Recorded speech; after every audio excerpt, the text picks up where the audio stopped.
Kur'an-ı Kerim'de Allah Subhanahu Teala bir ayet düşürgen. اَلَّذ۪ينَ آمَنُوا وَلَمْ يَلْبِسُوا اِيمَانَهُمْ بِظُلْمٍ اُولَٰئِكَ لَهُمُ الْاَمْنُ وَهُمْ مُهْتَدُونَ degan ayet var. Şu ayet düşkönde sahabalar bari korkup ketken.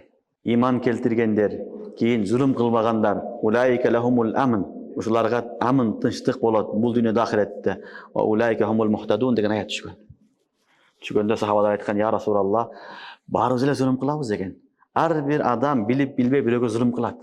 Sebebi zulüm Allah'da olsa, ikinci zulüm fi hakkıl gayr. Başkanın hakka gelgende zulüm kılat. Biri balasına zulüm kılat, biri ayalına zulüm kılat, biri şagirdine zulüm kılat, biri ustazına zulüm kılat, biri koşunasına zulüm kılat, biri iştegen adamına zulüm kılat, biri jetekçisi kol astındagına.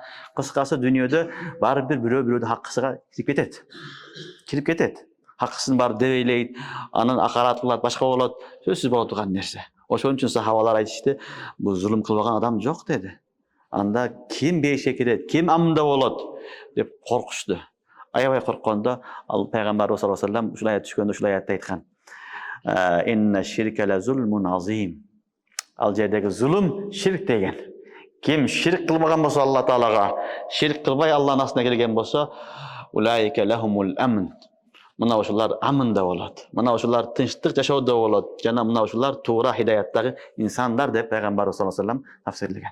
Oşun üçün şirk baldar, şirk duna şirk bol, zulüm duna zulüm bolup kete beret. Zulümdün darajası köp. Adnadan başlap jogorу. Eң çokusu bul neken? Şirk. Şirk de zulüm. Sebebi sen Kudayдын orдуна койгон жоксуң Allah'ını. Allah'ını bir mahluktun orduна koyup koydun. Mahlukka sığınasın, Kudayga sığınbaysın. Bu degen eң çoң zulüm da. Oşun üçün aytты inna şirke le zulmun azim. Şirk öte çoң zulüm dedi. Demek zulüm degen söz Kur'an-ı Kerim'deki ellezine amenu ve lem yelbisu imanahum bi zulm da zulümden murat neken? Şirk.